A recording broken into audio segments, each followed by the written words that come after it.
आमच्या शाळेचा सचिव कुमार डेंग्या फुलगुच्छ देऊन सरपंच साहेबाला स्वागत करतील अशी मी त्याला विनंती करतो. हार नाही बनवला का जी? अगा तू गावचा सरपंच होस, देशाचा पंतप्रधान नाही. तू मेल्यावर तुझ्या फोटोला हार लावून टाकीन, तू टेन्शन नको घेऊ.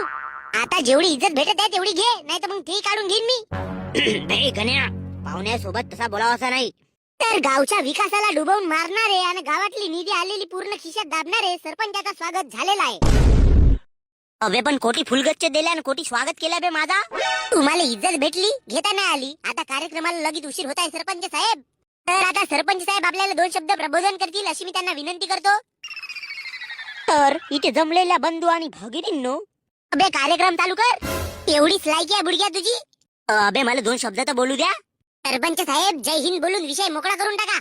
अजून माझा भाषण आहे, गण्या भाऊ आणि सवितीचा रेकॉर्डिंग डान्स आहे. आपल्या भारत देशाले इंग्रजाईनं लगेच लुटला, लगेच गुलामगिरी केला. तरी बुडग्या तू जेवढा आमच्या गावाला लुटलास ना तेवढा इंग्रजांनी नाही लुटला भारताला.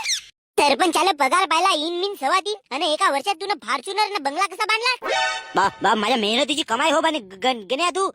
येतीस तू ढील खातेस बुडग्या. तुझ्या विरुद्ध पुढच्या वर्षी मी नाही उभा राहीन. तर एवढे बोलून माझे मी शब्द संपवतो. जय हिंद जय भारत. गुरुजी तुमचे पोरं पाहुण्याचा स्वागत असे करतात का जी? इज्जतीची पुरी धन करून टाकला. क्षमा असावी सरपंच साहेब, पण पोरं मोठे डेंजर आहेत जी. त्या बुडग्याला पाणी देवा रे कोणतरी. नाही नको